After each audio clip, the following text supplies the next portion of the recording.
Hello दोस्तों, travelling with अनु में आपका बहुत बहुत स्वागत है। तो आज हम चलते हैं आगरा की टूर पे। आगरा जो यूपी में यमुना नदी के तट पर बसा एक बहुत ही प्यारा सा शहर है। यहाँ आने के लिए आपको लगभग हर जगह से ट्रेन मिल जाएगी। इसके अलावा आपको बसेस और फ्लाइट्स भी मिल जाएंगी। अगर ट्रेन की बात करें तो यहाँ पे दो स्टेशन है, आगरा कैंट और दूसरा आगरा फोर्ट। आगरा कैंट से ताजमहल की दूरी अप्रॉक्स 6 किलोमीटर है और आगरा फोर्ट से ताजमहल की दूरी अप्रॉक्स 3 किलोमीटर है।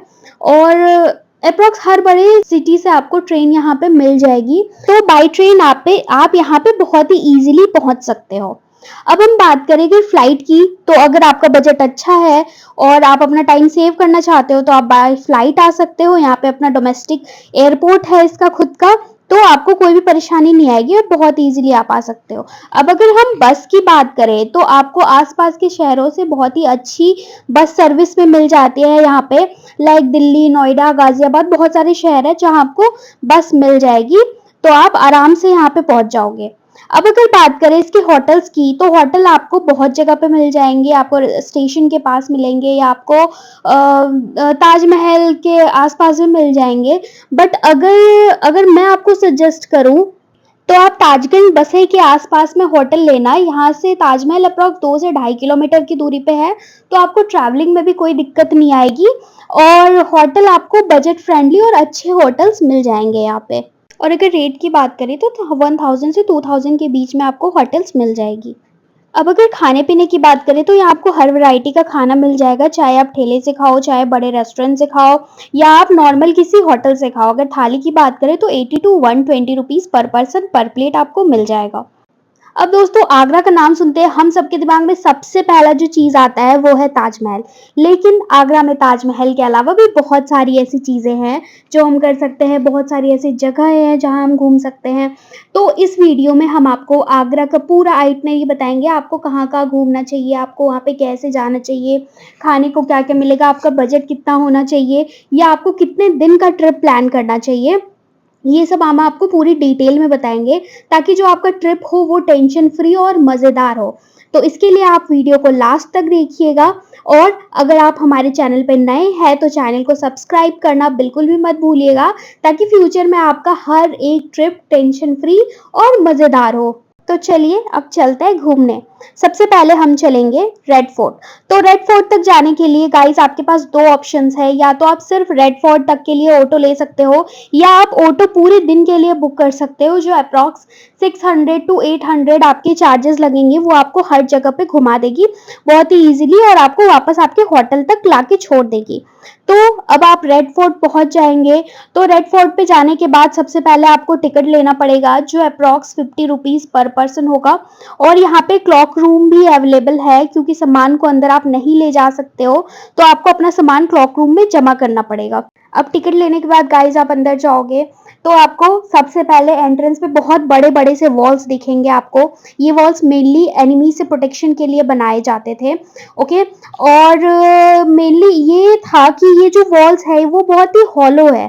ठीक है, मतलब आप यहाँ पे थोड़ा सा भी क्लैप करोगे तो ये आवाज गूंजने लगती है। ये इसलिए बनाया गया था कि अगर कोई भी एनिमी अंदर एंटर करने की कोशिश करता है तो जो दुश्मनों का आहट है वो सैनिकों को तुरंत ही सुनाई दे दे और वो उस पर तुरंत ही एक्शन ले ले। अब अगर इसकी हिस्ट्री की बात करें तो ये 173 में मुगल एम्परर अकबर ने बनवाया था। ये पूरी तरह से रेड सैंडस्टोन से बना हुआ है, एक बहुत ही ब्यूटीफुल बिल्डिंग है। ये आज की डेट में यूनेस्को की वर्ल्ड हेरिटेज लिस्ट में शामिल है। ओके, इसकी खासियत की बात करें, ये मुगल पीरियड का बहुत ही नायाब नमूना कह सकते हैं। जो देखने में ये फोर्ट बहुत ही ज़्यादा सुंदर है, अट्रैक्टिव है। इसके अंदर आप जैसे ही एंट्री करोगे आपको बहुत बड़े बड़े से फोर्ट दिखेंगे। आप अंदर जाओगे आपको बहुत सारे गार्डन्स दिखेंगे, Mughal style gardens of course. और इसके अलावा आपको यहाँ पे अंगूरी बाग दिखेगा। वहाँ पे ऐसा माना जाता है कि वहाँ पे अंगूर की खेती होती थी। इसके अलावा आपको यहाँ पे एक छोटा सा मॉस्क भी दिखेगा और यहाँ से ताजमहल का व्यू जो है वो बहुत ही प्यारा दिखता है। ओके, और यहीं पे इसके अलावा और यहाँ पे आप जो शाहजहां है और जहांगीर है उनके तख्त देख सकते हो जहाँ पे वो बैठा करते थे। आपको यहाँ पे दीवाने आम दिखेगा जो बहुत ही प्यारा सा एक स्ट्रक्चर है, तो आपको ओवरऑल देख के बहुत ही अच्छा लगेगा। अब थोड़े से इसके हिस्टोरिकल फैक्ट भी देख लेते हैं। तो यहीं पे मुगल एम्परर शाहजहां को कैद करके रखा गया था पूरे 8 साल तक। अब किसने कैद किया था? तो उनके खुद के बेटे औरंगजेब ने उन्हें यहाँ पे कैद करके रखा था। तो कैद करने का रीज़न ये माना जाता है कि जो शाहजहां थे वो एक और ताजमहल बनवाना चाहते थे, ब्लैक ताजमहल, लेकिन औरंगजेब ये नहीं चाहते थे कि ब्लैक ताजमहल बने, तो इसीलिए उनको यहाँ पे कैद करके रखा गया था। और अगर आप ये सोच रहे होंगे कि यहीं पे क्यों कैद करके रखा गया था, कहीं और भी तो रख सकते थे, तो जो शाहजहां थे उनकी ये आखिरी ख्वाहिश थी कि उन्हें कोई ऐसी जगह पे रखा जाए जहाँ पे उनको डायरेक्ट ताजमहल दिख सके, क्योंकि आपको पता है कि वो मुमताज महल से कितना प्यार करते थे, तो इसीलिए वो ऐसा चाहते थे। तो इसीलिए उनके बेटे ने उनकी आखिरी इच्छा समझ के उनको यहाँ पे रखा था और फाइनली उनकी यहाँ पे डेथ हो गई थी। तो गाइज आप यहाँ पे आराम से बहुत सारे फोटोज वोटोज ले सकते हो, बहुत सारी जगहें हैं फोटो लेने के लिए, बहुत अच्छी फोटोज आती है। और यहाँ पे घूमने में आपको लगभग 3 से 4 घंटे लग जाएंगे, तो आप आराम से घूमना और मजे करना। चलिए अब हम अपने नेक्स्ट जगह की ओर चलते हैं, जो कि है मेहताब बाग।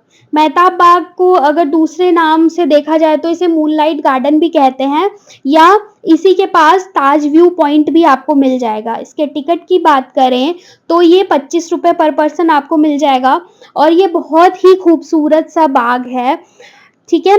और यहाँ से आपको ताज का जो व्यू है बहुत ही ज़्यादा प्यारा मिलेगा, और इसका सनसेट मतलब वाव है। आप यहाँ पे आओगे, इसकी सनसेट बिल्कुल भी मिस मत करना, ओके।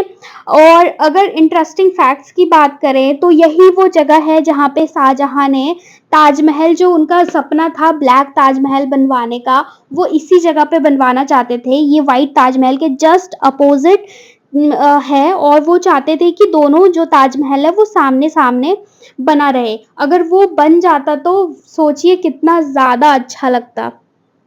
खैर अब नहीं बना तो हम कुछ नहीं कर सकते उसके लिए, हम मेहताब बाग ही घूम लेते हैं।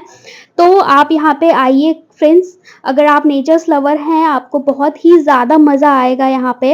इसके अलावा यहाँ पे चांदनी रात में जो ताज का व्यू है, मतलब आप फैन हो जाओगे उस व्यू के अगर आपने एक बार देख लिया तो। बट उसके चार्जेस शायद अलग है, वो 50 रुपीज़ पर पर्सन है। तो आप उस टाइम भी आ सकते हो देखने के लिए, या आप कभी भी आ सकते हो। ताजमहल एज इट इज़ हमेशा ही प्यारा लगता है देखने में, तो आप कभी भी देख सकते हो। तो अब नेक्स्ट जगह की ओर चलते हैं गाइस, जो है अकबर टॉम्ब। यहाँ आपको the great Akbar, Mughal emperor के सबसे फेमस और सबसे ग्रेट किंग का मकबरा आपको यहाँ पे देखने को मिलेगा, ओके। और अगर इसके इंटरेस्टिंग फैक्ट की बात करें तो अकबर ने यह मकबरा खुद अपने लिए बनवाना शुरू किया था अपने मृत्यु से पहले, बट मकबरा को कंप्लीट होते होते उनसे पहले उनकी डेथ हो गई थी, तो उन्होंने ये कंप्लीट वो नहीं करवा पाए थे। तो इसको जो कंप्लीट करवाया था उनके बेटे जहांगीर ने करवाया था। तो आप यहाँ पे आके इसे देखना, आपको अच्छा लगेगा।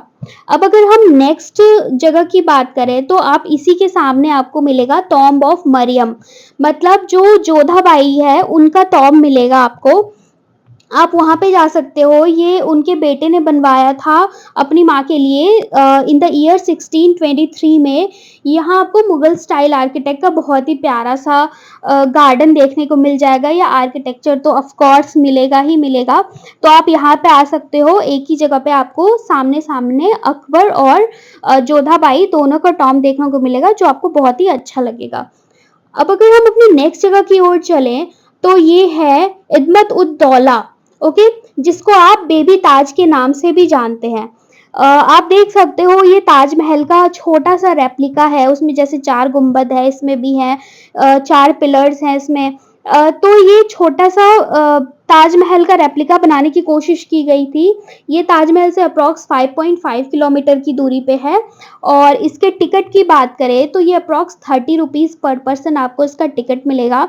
ये भी एक बहुत ही प्यारा सा आर्किटेक्चर है। और अगर आपको इसकी खासियत की बात करें कि इसके अंदर है क्या, तो आपको यहाँ पे नूरजहां के पिताजी का मकबरा मिल जाएगा, मतलब शाहजहां के ससुर जी का, ओके। आप यहाँ पे भी घूम सकते हो। अब हम अपनी अगली जगह की बात करें तो वो है सुर सरोवर या कीथम लेक। इसका नाम सूरदास जी के नाम पर रखा गया है और ये एक बहुत ही प्यारा और बड़ा सा बर्ड सेंचुरी है। इसके अंदर आपको लेक मिलेगा जिसका नाम कीथम लेक है। आपको यहाँ पे बियर पार्क मिलेंगे जहाँ पे आपको बहुत प्यारे प्यारे से भालू देखने को मिलेंगे। ओके, इसके अंदर आपको बहुत प्यारी सी बर्ड्स मिलेगी देखने को। तो अगर इसके टिकट प्राइस की बात करें तो यहाँ पे 30 रुपए सिर्फ सुर सरोवर देखने के लिए है। ओके, और अगर आप बियर पार्क भी देखना चाहते हो तो आपको एडिशनल 20 रुपीज़ लगेंगे। और अगर आपके पास अपनी खुद की गाड़ी है तो गाड़ी का आपको अलग टिकट लगेगा जो कि अप्रॉक्स 100 रुपीज़ है। तो नेचर्स लवर के लिए ये जगह बहुत ही प्यारी है। यहाँ पे आप बोटिंग भी कर सकते हो, यहाँ पे आप बहुत सारी फ़ोटोज़ ले सकते हो। आपको यहाँ पे बहुत सारे वैराइटीज़ के बर्ड्स दिखेंगे और यहाँ का सनसेट भी बहुत ही प्यारा है, मतलब लाइफ टाइम मेमोरेबल है। अगर आप आगरा आ रहे हो तो आप यहाँ पे विजिट ज़रूर करना, आपको बहुत ही अच्छा और मज़ेदार एक्सपीरियंस मिलेगा नेचर्स ब्यूटी का। तो नेचर की खूबसूरती को अपने आंखों में बसा के हम बढ़ते हैं अपनी अगली लोकेशन की ओर जो कि है द फेमस ताजमहल। ये सिर्फ आगरा का ही नहीं बल्कि पूरी भारत की शान है। इसके नाम से ही हमारे देश की पहचान है और ये हमारे देश की जान है। तो यहाँ आने के लिए आपको ऑटो वाले भैया ऑटो स्टैंड तक छोड़ देंगे। उसके बाद आप चाहे तो पैदल अंदर तक आ सकते हो, ये अप्रॉक्स 1 से 1.5 किलोमीटर की दूरी पे है। या वहाँ पे ई रिक्शा चलती है जो 30 रुपए पर पर्सन लेगी आपको, तो आपको अंदर तक पहुँचा देगी। ओके, आप जैसे ही अंदर आओगे आपको सबसे पहले एंट्री टिकट लेनी पड़ेगी जो अप्रॉक्स 50 रुपीज़ पर पर्सन है। और इसमें आपको 2 ऑप्शन अवेलेबल है, या तो आप सिर्फ ताजमहल कंपाउंड में घूमना चाहते हो या जो मेन मकबरा है आप उसके अंदर भी जाना चाहते हो। अगर सिर्फ कंपाउंड में जाना चाहते हो तो इसका 50 रुपीज़ टिकट है और अगर आप मकबरे के अंदर भी जाना चाहते हो तो उसका 200 रुपीज़ टिकट है। तो टोटल आपका 250 रुपीज़ टिकट है। ये आप पे डिपेंड करता है कि आप 50 रुपीज़ वाला लेना चाह रहे हो या 250 रुपीज़ वाला। और यहाँ पे आपको लॉकर फैसिलिटी मिल जाएगी, क्लॉक रूम, जहाँ पे आपको अपना सामान रखना पड़ेगा। आप अपना सामान, बैग वगैरह कुछ भी खाने पीने की चीजें अंदर लेके नहीं जा सकते हो, तो ये चीज आपको यहाँ पे जमा करनी पड़ेगी और ये बिल्कुल फ्री है, इसमें कोई भी चार्जेस नहीं है। तो फ्रेंड्स, यहाँ पे मैं आपको एक सजेशन देना चाहूँगी, अगर आप घूमने जा रहे हो तो आप जितना कम सामान, बैग वगैरह अगर आप होटल रूम में छोड़ के जाओ तो ये आपके लिए ज़्यादा अच्छा होगा, क्योंकि आपको पता है कि इन सब जगहों पे मेनली बहुत ज़्यादा भीड़ होती है। तो आपको बैग जमा करने में भी टाइम लग जाएगा, बैग वापस लेने में भी टाइम लग जाएगा। तो आप अपना वो टाइम वहाँ पे सेव कर सकते हो। तो आप जितना कम से कम चीज़ हो पाए वो आप कैरी करना। तो क्योंकि ताजमहल हमारे 7 वंडर्स ऑफ द वर्ल्ड में शामिल है, तो इसलिए आपको यहाँ पे बहुत सारे फॉरेन टूरिस्ट भी मिल जाएंगे और यहाँ पे इसकी खूबसूरती देख के तो गाइज आप फैन हो जाओगे इसके, सीरियसली। और आप सबको पता है ताजमहल जो बनाया गया था वो शाहजहां ने अपनी पत्नी मुमताज महल के लिए बनवाया था और ये 1653 में बनकर तैयार हुआ था और इसे लगभग 22,000 मजदूरों ने बनवाया था। और दोस्तों, ताजमहल के बारे में एक बहुत ही बड़ी मिथ फैली हुई है कि जो शाहजहां थे उन्होंने अपने सारे मजदूरों के हाथ कटवा दिए थे, लेकिन ये मिथ गलत है क्योंकि शाहजहां ने उनके हाथ नहीं कटवाए थे, बल्कि उन्हें लाइफ टाइम के लिए पेमेंट देके उनसे ये बॉन्ड या एग्रीमेंट करवा लिया था कि अब वो इस तरह के दूसरे मॉन्यूमेंट कभी भी नहीं बनाएंगे। अब ताजमहल की ब्यूटी की बात करें तो इसको लफ्जों में बयां करना शायद ही पॉसिबल हो, कोई इसको बयां ही नहीं कर सकता अपने वर्ड्स में। जब तक आप इसको खुद जाके नहीं देखोगे तब तक आपको इसकी ब्यूटी का एहसास नहीं होगा। तो गाइज, आप जैसे ही इन करोगे गेट पे, जो रेड कलर का गेट आपको बाहर दिख रहा था, तो आप वहां पे ध्यान से देखना, जैसे आप इसके नजदीक जाओगे तो ताजमहल आपको छोटा दिखता हुआ जाएगा और जैसे उस गेट से आप पीछे होते जाओगे ताजमहल आपको बड़ा दिखता जाएगा। ओके, आपको यहाँ पे घूमने के लिए बहुत सारी जगह मिल जाएगी, आपको यहाँ पे फोटोग्राफी करने के लिए एक से एक जगह मिल जाएगी और यहाँ पे आपको, आप चाहो तो गाइड भी हायर करवा सकते हो। अगर आपको हिस्ट्री वगैरह के बारे में जानने में इंटरेस्ट है या नई नई चीज़ों के बारे में जानने में इंटरेस्टेड हो आप, तो आप यहाँ पे गाइड हायर कर सकते हो। आप यहाँ पे फोटोग्राफर भी ले सकते हो क्योंकि यहाँ पे बहुत सारे फोटोग्राफर आपको मिल जाएंगे जो आपको नई नई पोजेस बताएंगे और आपके लिए बहुत ही अच्छी फोटोज निकाल के आपको देंगे। ओके, इसके अलावा गाइस, अगर आपने पहले ऐसा मूड बनाया था कि मैं सिर्फ कंपाउंड में ही घूम के वापस आ जाऊंगा और बाहर अंदर जाने के बाद आपको ये मन कर गया कि मुझे एक बार इसके अंदर जाके देखना है कि ये ऊपर से कैसा दिखता है, इसका मकबरा कैसा है, नहीं है, तो आपको यहाँ पे अंदर भी टिकट मिल जाएगी। आप 200 रुपए का टिकट कटवा के आप अंदर जा सकते हो और यहाँ पे आपको जो मकबरा है वो आपको देखने को मिलेगा। लेकिन वो जो मकबरा जो शाहजहां और उनकी बीवी मुमताज महल का जो मकबरा है वो रियल वाला नहीं है, ऊपर सिर्फ ऐसे शो के लिए बना दिया गया है। जो रियल मकबरा है वो ईयर में बस एक ही बार दिखता है, तो आप जो रियल वाला मकबरा है वो ऐसे भी देख के नहीं आओगे, लेकिन आपको अंदर से ताज की ब्यूटी को और भी देखने का मौका मिलेगा। और गाइस, अगर ताजमहल की खासियत की बात करें तो इसमें आपको पता है ऑफ कोर्स 4 पिलर है, इसकी नक्काशी मतलब वाव है। इसकी जो शाइन है वो अभी तक बरकरार है। और अगर आप इसके सुबह से शाम तक की बात करें तो ये अपना कलर चेंज करता रहता है। जहाँ पे सुबह ये थोड़ा पिंकिश टाइप दिखता है, वहीं दोपहर में ये थोड़ा ब्राउनिश टाइप दिखता है और शाम होते होते ये पूरा मिल्की वाइट सा हो जाता है। और गाइस, चांदनी रात में इसकी खूबसूरती में 4 चांद लग जाते हैं, मतलब आप फैन हो जाओगे इसे देख के। तो आप एक बार यहाँ पे विजिट जरूर करना, क्योंकि ये हमारे देश की शान है, तो ऑफ कोर्स हमें एक बार देखना बनता है। और ताजमहल के बारे में बहुत सारे इंटरेस्टिंग फैक्ट मैंने अलग से वीडियो में कवर किया हुआ है गाइस, तो आप उस वीडियो को जाके ज़रूर देखना। और उसके बाद आप ताजमहल देखने जाओगे, आपको बहुत ही मज़ा आएगा, क्योंकि आपने सारे फैक्ट्स पहले से जान रखे होंगे। तो आप दूसरों को बता रहे होगे तो उनके सामने तो हमारा वर्ड अलग ही पड़ेगा। और हम इंडियंस तो वर्ड बढ़ाने में ऐसे ही बहुत ही माहिर हैं, तो आप एक बार विजिट ज़रूर करना।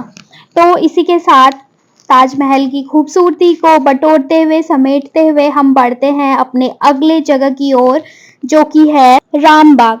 रामबाग बाबर द्वारा बनवाया गया था, ओके, और इसे बाद में जहांगीर ने रिनोवेट करवाया था। और बाबर, आपको पता है, मुगल एम्परर के सबसे पहले जो किंग थे वो बाबर थे। तो ऑफ कोर्स ये आगरा का सबसे पुराना मुगल गार्डन में से एक है और ये बहुत ही ब्यूटीफुल गार्डन है, आप यहाँ पे ज़रूर विजिट करना। नेक्स्ट जगह जो है हमारा गाइस वो है गुरुद्वारा गुरु का ताल। ये आगरा का सबसे फेमस गुरुद्वारा है जो गुरु तेग बहादुर जी को डेडिकेटेड है। गुरु तेग बहादुर जी जो सिखों के 9वें गुरु थे, उन्होंने औरंगजेब के आगे अपने घुटने टेकने से इनकार कर दिया था और अपनी जान की कुर्बानी दे दी थी। तो गाइस, अगर आप आगरा आ रहे हो तो आप यहाँ पे विजिट जरूर करना, आपको बहुत ही शांति और सुकून का अनुभव होगा यहाँ पे। गाइस, अब हम चलते हैं अपने नेक्स्ट लोकेशन की ओर, जो कि है फतेहपुर सीकरी। यहाँ जाने के लिए आपको अपने होटल के पास से आराम से टैक्सी या ऑटो मिल जाएगी, जो आपको घुमा के वापस आपके होटल के पास छोड़ देगी। अगर टैक्सी की बात करें तो इसका कॉस्ट आपको अप्रॉक्स 1500 से 2000 रुपये पड़ेगा। और अगर आप ऑटो बुक कर रहे हो तो इसका कॉस्ट आपको आराम से 700 रुपये से 800 रुपये पर पर्सन पड़ेगा। ओके, ये ऑटो या टैक्सी आपको टैक्सी स्टैंड पे छोड़ देगी, जो फतेहपुर सीकरी से अप्रॉक्स 2 किलोमीटर की दूरी पे है।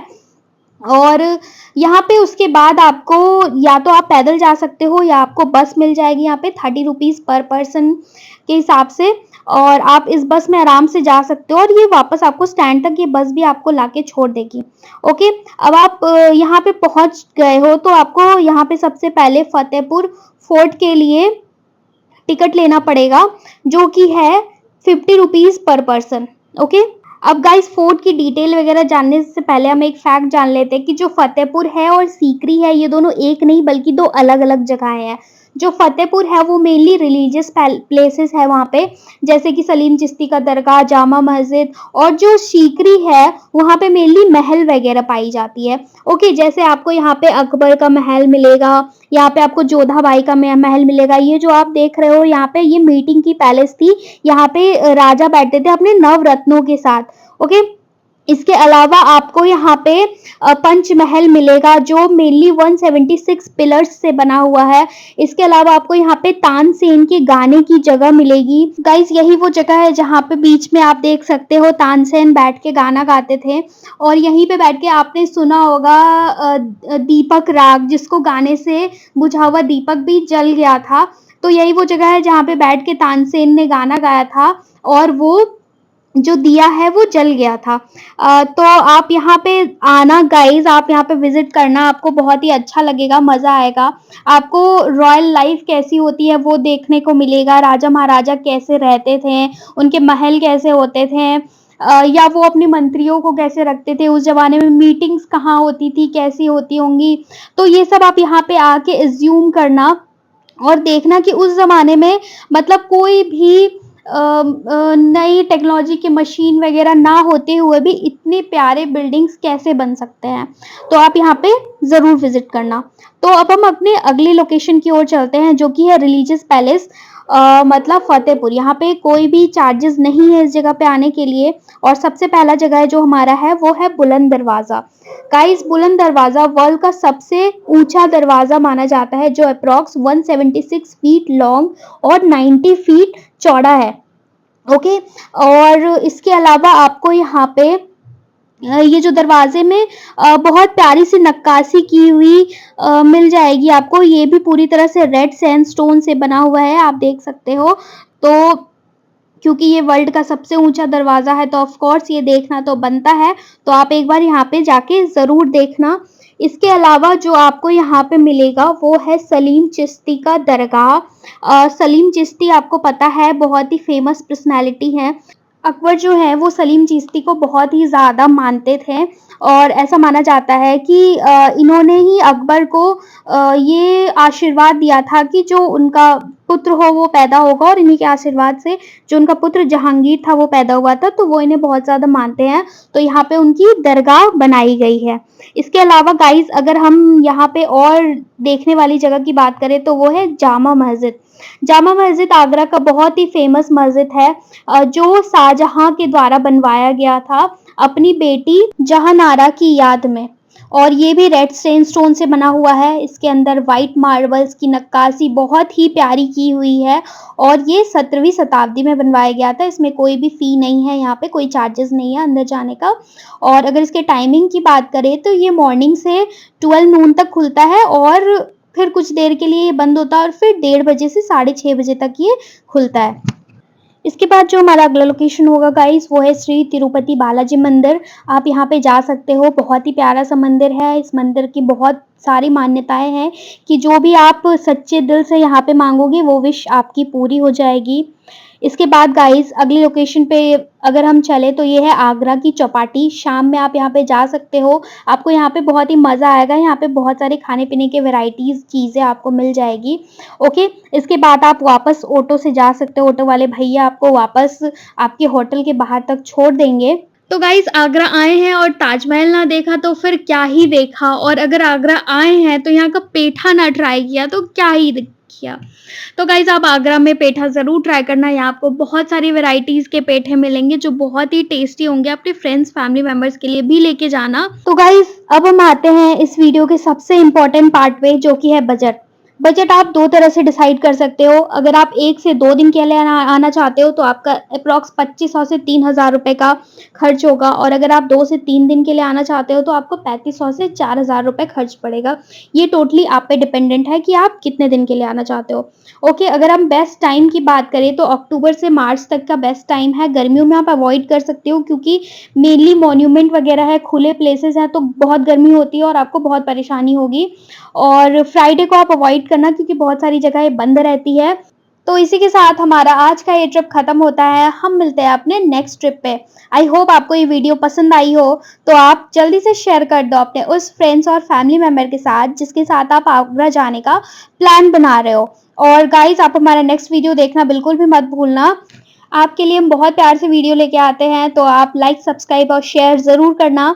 तो गाइज आपको कोई भी क्वेरी हो आप कमेंट सेक्शन में हमें पूछ सकते हैं, और आप जल्दी जाइए और आगरा घूम के आइए, आपको बहुत ही मजा आएगा। Till then bye bye, thank you and happy journey, and don't forget to subscribe, like and share. Thank you so much for watching.